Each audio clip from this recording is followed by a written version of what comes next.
All right, hey everybody, welcome to the Deep End podcast with Ed. The Deep End. The Deep End. The Deep End. With Ed Robinson. The Deep End.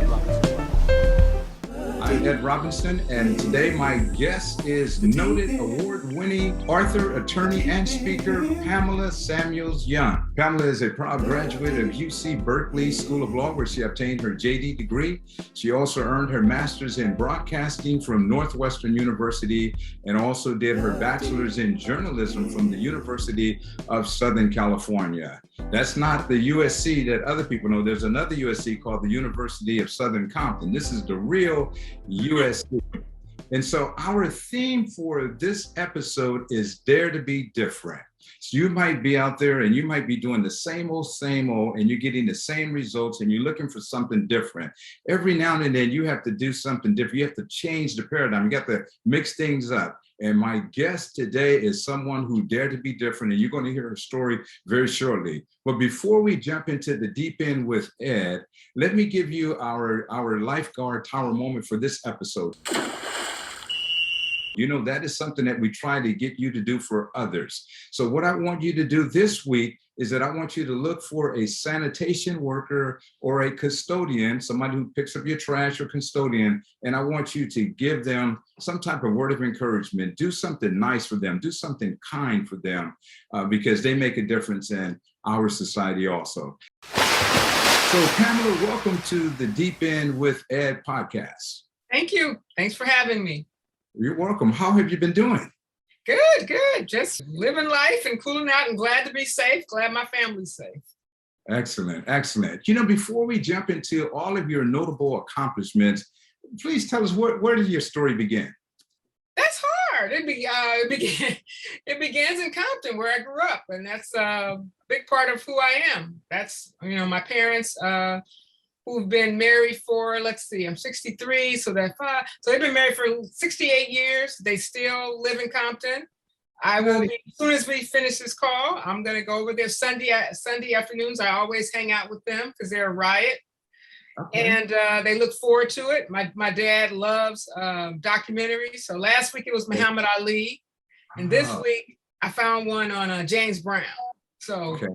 What do you mean your parents are a riot? They're funny. They're hilarious.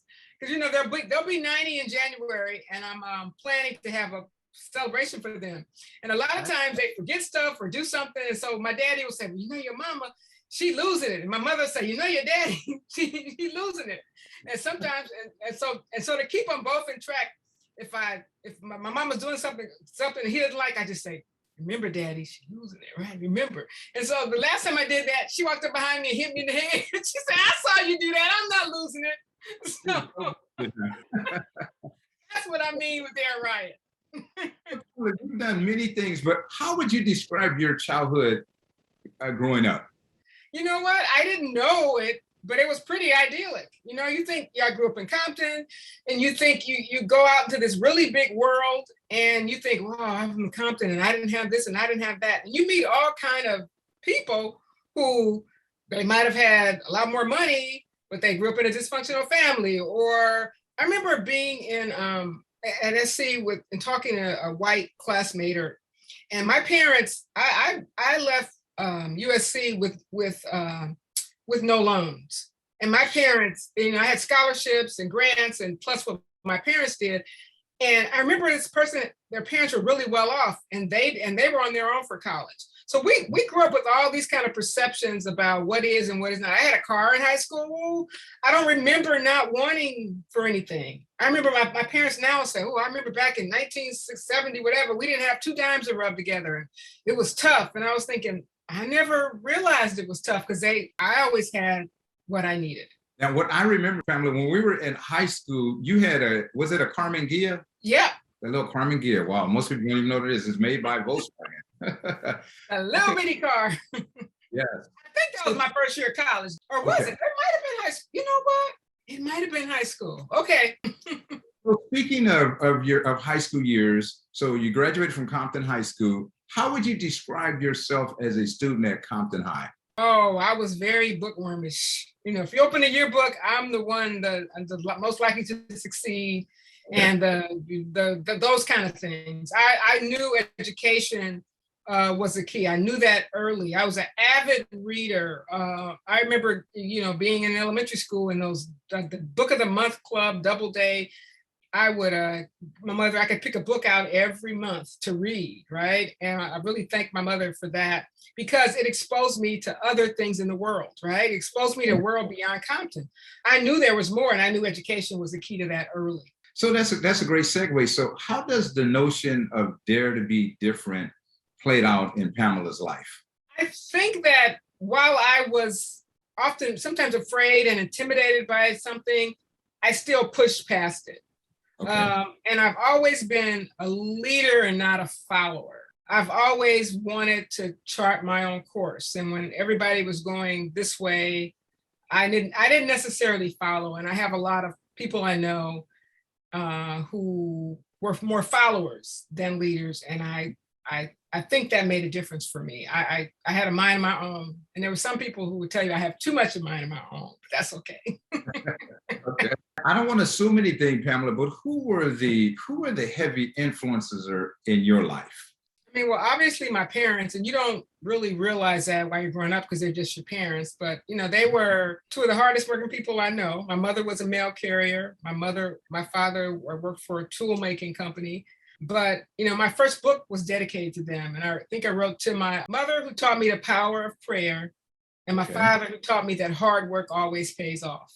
So you think of those two combinations, that's a combination that can't be beat. Wow, I agree. Prayer and a strong work ethic. Now, you went from journalism, broadcast journalism, to law. But before I even ask that question, you told me a story about when you graduated from Compton High School, you went to USC, and there was a course, I forgot, it was some written or some course you were going to challenge. I forgot what it's called, audit or whatever. And tell us that story. That was pretty... I know what you're talking about, because there's a story that I go back to when the issue of fear and lack of confidence comes to me. I didn't take the basic English courses in my first year of SC. I was on this special program, but then I got out of that program. And then I had to have English 101 and 102. And, those basic English courses, because that first year I took a higher level English course. And then I learned that there was a test you could take, that if you passed the test, that you would get the credit for that, for those two courses without having to take the course. I'm like, cool, I'm English test, me. So I went to go register to do that. And I had to get a sign off from a counselor. And when I went into this woman's office and never met me before, I've never seen her before, and told her what I wanted to do and gave her the form, I instantly got a negative reaction. I don't remember her words, but it was basically what I heard was, you can't do this, you shouldn't do this. And you have to understand that here I am, this little 18-year-old from Compton. I'm at USC. This is my dream. SC was my dream school. And she was telling me I couldn't pass this test. Okay. And I was stunned because nobody had ever said there was something I couldn't do in an academic setting. Now, I can't swim, I can't dance. There are a whole lot of things I can't do. But an English test, my parents encouraged me, my church members encouraged me, my teachers encouraged me, my friends encouraged me. So this was a defining moment for me. So she signed the form grudgingly. Okay. And what I had to do was then go over to the financial aid finance office and pay for it. And there were two options. You pay, I remember the amount, you paid $250, you would get credit for it just on your transcript. And you paid $500, and you would also get the units for it, right? And if you failed the course, you lost your money. Okay. So I'm in line trying to decide what I'm going to do, because remember, when I walked into her office, it's a matter of English test, take the test. Right. But when I met her with that negativity, with that you can't that she put in my head, I was now afraid that I was going to lose either $250 or, God forbid, $500. Right. And in this would have been 76, 77 or so, 1977, my first year. And so I'm in line, I'm trying to decide what I'm going to do. I'm always at the window, and it's my turn to go to the window. And I don't think I even let somebody else get in front of me, because I'm still trying to decide what I'm going to do about this test, because I can't afford to lose that much money. Right. By the time I got to the window, I decided I'm going to take the test, but I'm going to take the cheaper option. So if I pass it, I don't get the unit credit, but at least I can continue to take the higher level courses. But if I fail it, at least I've only lost 250, not 500. Okay. This was pre-internet, so it wasn't like I could just go get my test results. I took the test. I don't know how much later, but I mean, then you get your results. I think it was more than a couple of weeks. Uh-huh. And I got the results in the mail, and I'm nervously opening the envelope. Uh-huh. And when I opened the envelope, I, of course, now I say pass the test. But Okay.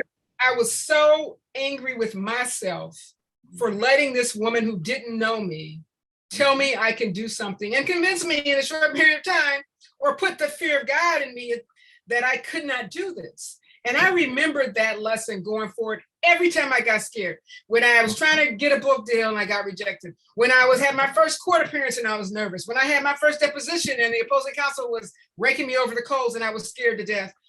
I remember that experience, and it's something that I latch onto even today to push past my fears and insecurities. Thank you for being vulnerable and sharing that with us, Pamela. So when you look at that seminal moment, what was the key takeaway for you?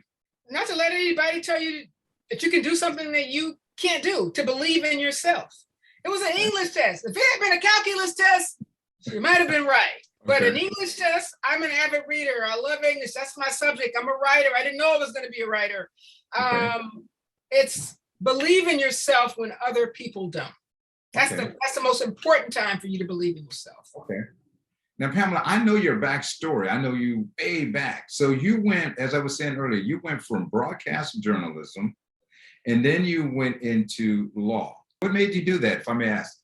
And that's another foundation of insecurity, because when I finished undergrad at USC, I thought about law school for like a split second. But I was a journalism major. I loved that. I wanted to be the next, Woodward and Bernstein or whatever that was going to be. But law was such a big thing. I didn't know any lawyers. There were no lawyers in our family. That had to be hard. So I dismissed that and said, let's go this course. And it was while I was working in television news. It was just one of those days when it was just a bad day in the newsroom. And the whole year before that, I had been thinking about law school because I was just suffering from burnout in the TV newsroom. You come in every day. I worked in the evening shift. Come in at 3, right for the 5, 6, 11 o'clock newscast, under the gun every day. Then you take a lunch break for dinner around 7, and you write for 11 o'clock newscast. And it's like boom, boom, boom. A good thing for a writer, because it trained me to be able to write fast and think on my feet. But it was, it's a great job for somebody in their late 20s. But I was getting bored with it and tired of it. And I had a bad day in the newsroom. My tape didn't come up. My story was this. The producer yelled at me. It was like just a bad day. And that day I picked up the phone and I called USC because I didn't know, there was no internet. What do I need to do to go to law school? I need to take the LSAT.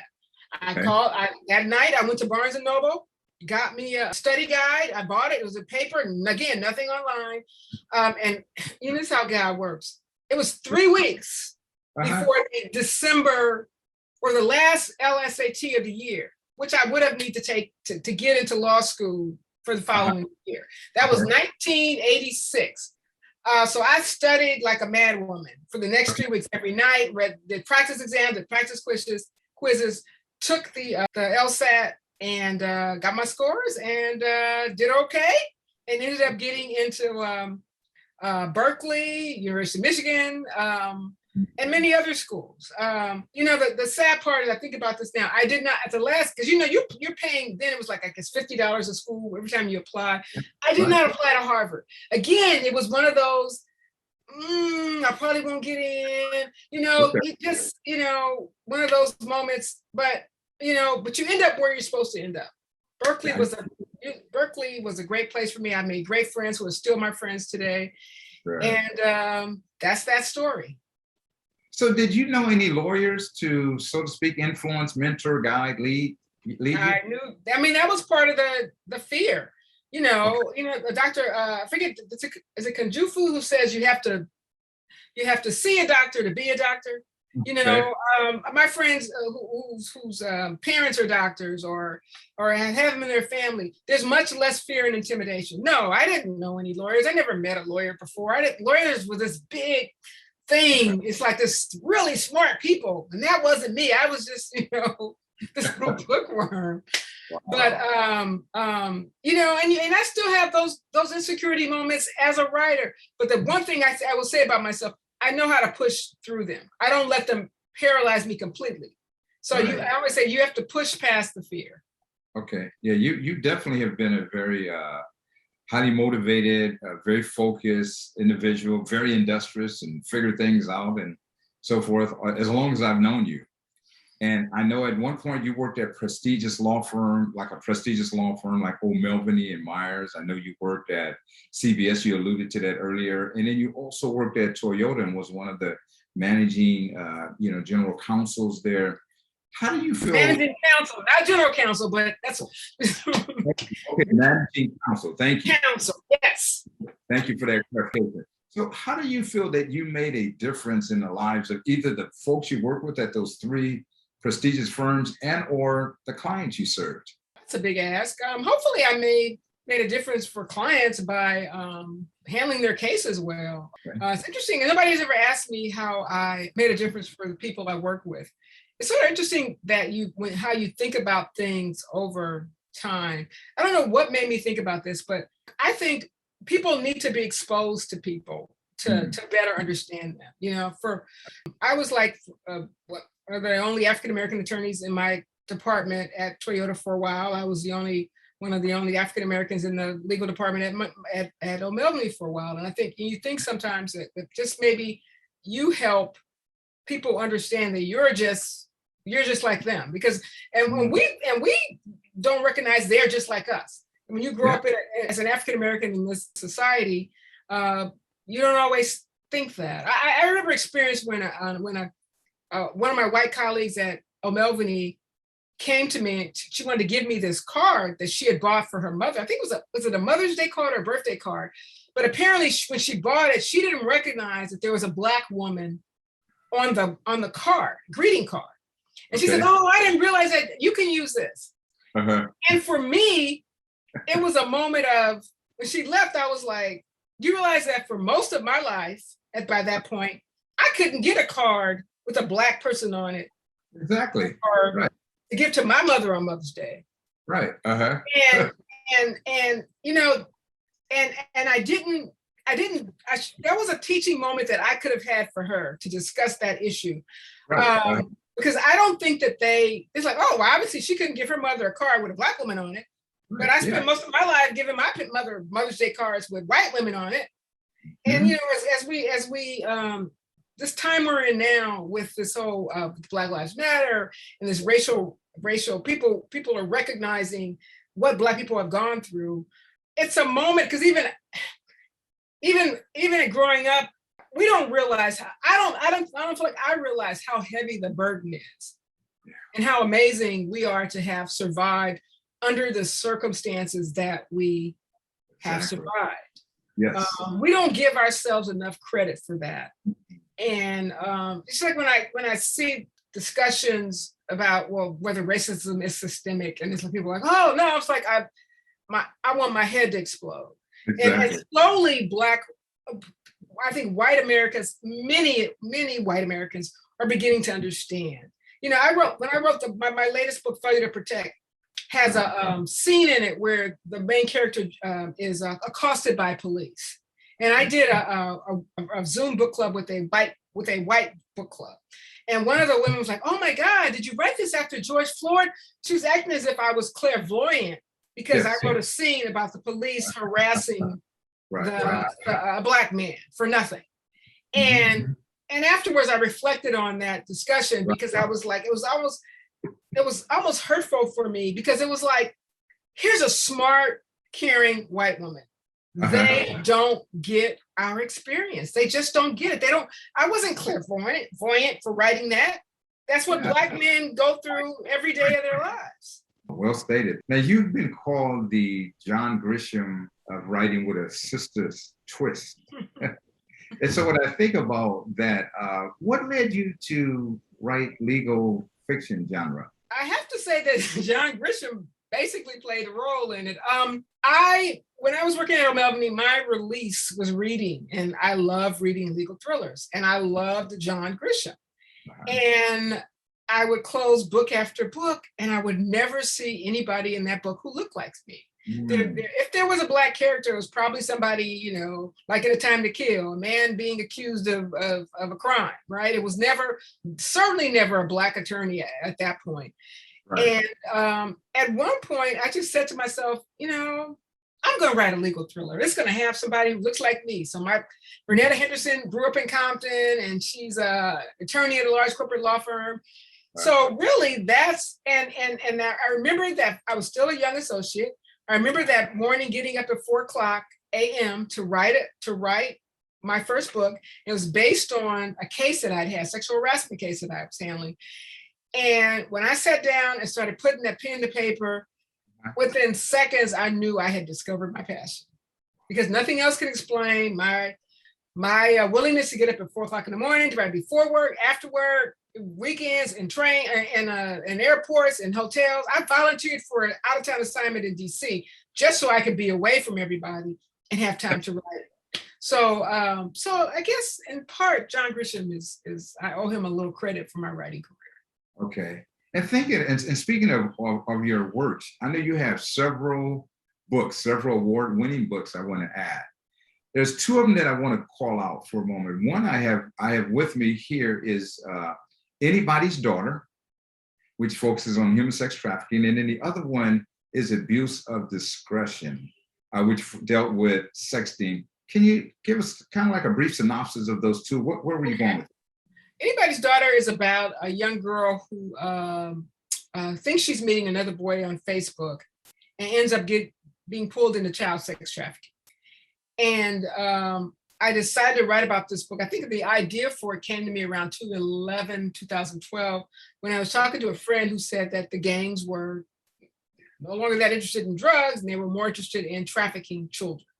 And I was like, what are you talking about? I mean, I've heard of human trafficking, but I thought it happened in other countries. And I went back and started doing some research and Googling human trafficking, and all of this stuff came up, and all of these stories about the impact on African-American young girls. And I was like, why isn't anybody talking about this? And I was stunned that all that information was out there. And so I wanted to write about it. I wanted to educate people about human trafficking, child sex trafficking. And if I had written a nonfiction book, it wouldn't have reached anybody, right? Because, people don't want to be, but if I wrapped it into a good mystery, yes, I knew I would educate more people, and that's what I did. Okay. That's Anybody's Daughter, and I see it's on your shelf. That's great. And my other book, one of the books, I have I think I got 14 books now, but the other one, Abuse of Discretion. Again, yes, it's always something that I learned that moves me. A friend of mine, one of my friends who's a judge now, but at the time he was a criminal attorney, and he was saying that, he was looking forward to having this conversation with some parents because their child was being charged with possession of child pornography based on sexting a picture to a young girl, or even getting a picture of something. Mm-hmm. And it stunned me that we were treating children like adult pornographers, right? Because we give them these phones, and they send the pictures, and they're in their preteen years, and right, and we're actually jailing our kids for this, really? So again, another topic that I wanted to educate about and write about. And what's so pleasing to me is that during the court, from the time I started to where we are now, I've seen the laws change. When I started researching Anybody's Daughter, these young girls were treated as criminals. They were treated just like adult prostitutes. Now they're treated like sexually exploited children, the sexually exploited children that they are. So I've seen it go to a victim-centered approach. And the same thing for sexting. A lot of communities are not prosecuting these kids in the way they were. And a lot of states are also have reduced sentences for first offense, or if they treat them like children. God knows what I would have been doing if I'd had a phone at 12 years old. So, Exactly. Yeah. Well, let me just tell you, let me go back to the first book, Anybody's Daughter. That just opened up everything for your boy, Ed, because it educated me. And then I used my former role as a pastor, as a bully pulpit, to share and to disseminate it. And you came a few times and did some workshops for us, and parents to this day are still talking about it. There are two people I want to give a shout out. One is Mother Mary Roberts. Mother Mary Roberts is the young 94-year-old woman who's read all 15 or 16 of your books. And then there's my brother-in-law, Cedric Carter, whom you've never met.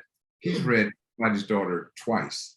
So when I'm into individuals and they know of a situation that it might have something to do with human sex trafficking, I'm introducing them to the book, especially the male folks, just to encourage them to get involved with that. So I just wanted to let you know that. And then when you the one on abuse of discretion, the sexting, I had no idea that our babies were being charged in that particular manner. And once again, we had you to come and do a workshop with that, and people really appreciate it. So I just want to let you know that Pamela does a whole lot of work. She doesn't say it, but I'm gonna say it. And you really helped a lot of people, and so I'm very grateful for that. So, and you know, and I guess I'm just always looking for that issue to educate people on, because my newest mystery, Failure to Protect, is about it's about the bullying epidemic. I read that the rate of suicide among African American kids under 12 is twice that of white kids. what? Nobody's talking about that. The suicide rate for kids, for African American kids under 12 is twice that of white kids. Wow. Why? Wow. So, and I guess I happen to have it right here. Okay. This is my latest, and oddly enough, it's my highest rated book on Amazon. Thank you. So that's another topic that I'd love for people to take into, because this bullying needs to be addressed. Okay, and very shortly we're going to show folks how to connect with you. So Pamela, you went from broadcast journalism, you went to law, to the legal field, you went to Arthur, and now I heard that you're taking a storytelling class. Tell me about that. You know, my friend Dawn Clark, her mother runs the IMA, which is I don't know, they do small productions. And her mother's a very noted storyteller. Okay. And storytelling is an art. And you know, and it's not, I think of storytelling, I think of sitting on the porch at night and somebody telling a story. You know, I didn't grow up with that. It's an art form, particularly in our community. So exactly. I started last month. Miss Clark is teaching a course, a storytelling course. At the end of the semester, we will do a performance where we will tell our stories. And you know, I thought, I'm a writer, it's gonna be easy for me. It's like there's a format, and it's not about describing. It's about putting the listener into your story, into what happened to you, and it's been a major learning experience, and I can't wait. I have to tell you about my performance. Hopefully I can tape it when I have my first performance, and I'll send you an audio tape. A video tape. So it sounds like it was revelatory, this class you're taking. It is, because it's obviously, as a speaker, as a writer, I want to be able to tell good stories, and there's a process, there's a format, there's an art form, and I'm learning it from one of the best. Good. Now, what are some other projects that you're working on? I'm actually really excited because I'm working on a book with Dwayne Alexander Smith, who wrote 40 Acres. Oh, yeah. It's a detective series about a black and white, a black female, black male detective. And they're charged to investigate the same case of a missing person, right? There's a lot of conflict between them. So we have an outline, but he writes a chapter, sends it to me. I feed off it, write the next chapter. And so I think we're about chapter 43 or so into, I think it's 55 chapters altogether. So we're almost done. It's been fun writing that way. I'm also working on another murder mystery. Okay. That's those two things are keeping me kind of busy. I Okay. just got to ask. I'm really honored to be part of this book called where 100 authors talk about what they wish they had known when they first started writing. And to be one of those 100 authors, I mean, because there are New York Times bestselling authors among the list, and I was like, oh my God, that's kind of nice. So, matter of fact, I'm going to spend tomorrow working on my essay for that book. Okay. Now, when will your new work be out? Because I know people are already anticipating. My birthday's in March. My plan is to that's my date. I was looking at December, but I have not been as diligent as I should have been. As a matter of fact, I spent about a couple weeks ago, I spent a few days in Palm Springs, hunkered down, writing with a girlfriend of mine who's also a writer. She has a place there. We go there and get away. And I think I'm going to try to find another getaway. Even though I spent, a lot of money decorating my office and making it all inspirational, sometimes you just need another venue to write in. Okay. Now, before we land the plane, Pamela, what coachable moment, what tips would you give to someone who may be watching this or listening to this in the audio format? What would you say to them about daring to be different where they are? One, you have to push past fear and rejection, because everybody is told they're not good enough, and so have enough confidence in yourself. And there'll be times when you want to lick your wounds. And I certainly licked my wounds. I remember that when I was getting all those rejection letters and thinking I was never going to be a published author. But you have to lick your wounds and then, keep going. I like to say, I know how to get back up after a fall. That is probably one of my best traits. The other thing is to study your craft. I know a lot of people who want to write or who want to do this, that, and the other, and they just go do it. They think they know everything about it, instead of studying people who've done it before. I actually took John Grisham's The Firm. My light bulb moment as a writer was when I took that book and I took it apart. I outlined it. I took it chapter by chapter by chapter, and I looked at that outline, and I was able to instantly see how he put that mystery together. And that was, I took a lot of courses, I did a lot of things, but I studied the art of writing and learning how to tell a mystery. And I think a lot of times people don't want to put in the hard work that comes along with, being a success at anything. Thank you for sharing those words of wisdom. Pamela, are you up for a little lightning round? If we can just kind of do a this or that type of thing, one or the other. Are you up for that? Okie dokie. Throw out some names and you just tell me which one, so Centennial and Dominguez High or Compton High? Come on now, I'm a Compton High School grad. Compton High, that was. Okay, lawyer or author? Author. Being author is a lot more much fun than being a lawyer. Okay, straight hair or kinky hair? Oh, come on. I love my kinky hair. Come on now. You actually did something on kinky coils. Tell us about that real quick. I wrote a book called Kinky Curly, which is a book about my natural hair journey. I'm so grateful to these young African-American women who have really taught us about our hair. I learned everything I know about my hair on YouTube. We grow up sometimes not appreciating who we are as a people. Definitely kinky over straight. Okay, so walking or jogging? Walking, even though I wish I could jog, but the bones at this age, they're not going like they used to go. Okay, then lastly, email or texting? I'm long-winded, so I like email, but I'm bad about responding to email. So texting, if you want a response from me, text me. All right, okay.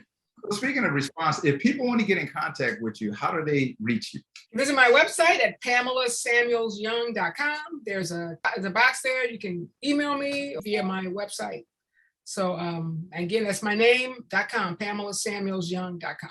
Okay, so those of you that are listening or that are watching this podcast, if you need a noted speaker, you need someone to come and talk about her books and all of the things that she's done, please reach out to Pamela, and as she said, at PamelaSamuelsYoung.com. So I urge you to please share this podcast with others on Instagram, Facebook, or whatever social media platforms, as well as YouTube. And so I just want to say to you, Pamela, thank you very much for taking the time from your very hectic, demanding schedule to roll with a brother from the CPT. I certainly appreciate you. And I look forward to connecting with you also in the future. Great. Thanks for having me. And one thing you didn't say is that we went to high school together. That's right. Yes. That's our connection. Compton High. We sure did. And even though I look 40 years older than her, we did go to Compton High School. I'm very grateful for you. And again, I just want to, as I always say to everyone, I want to thank my production staff for helping me with this, as well as those that, who've just been riding with us. So thank you very much. And Pamela, I'll see you around. Thank you. Bye. The deep